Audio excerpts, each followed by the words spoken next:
Hello everyone, I'm Yang Su. My topic is about 2D static modeling of tensile tests using single crystal, bicrystal, and polycrystal specimen. On the left-hand side, the image shows a tensile test machine. We fix the lower part of the specimen and pour the upper part of the specimen. During the process, stress and strain will build in the sample. So stress evaluation is really important in the tensile test. Also, stress distribution on the specimen will be different depending on whether it is single crystal or polycrystal. To build the model, first we draw a dog bone shaped tensile specimen. Then mesh it with 4-node chord element. Because in the tensile test, we fix one end and pour on the other end.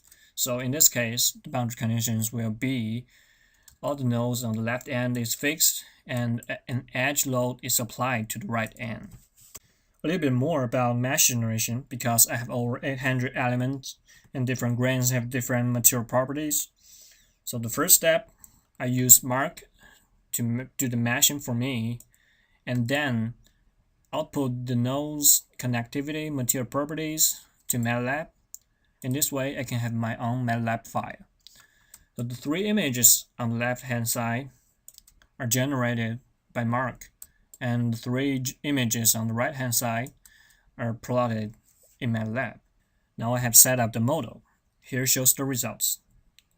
These four pictures are maps of degrees of freedom which are displacement in x and y direction.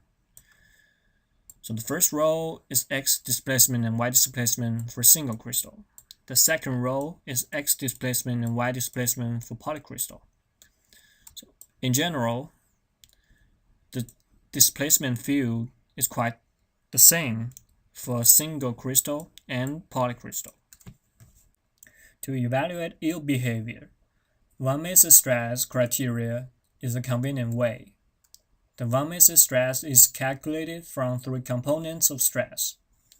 Images shown here are maps of von Mises stress evaluated in the center of each element. In a single crystal test, von Mises stress is pretty uniform in the center region and higher at the round corner. In the bicrystal, the interface between two grains are more likely to yield because the von Mises stress is higher at those points. In the polycrystal, this specific grain may yield first because it has much higher von Mises stress than other grains.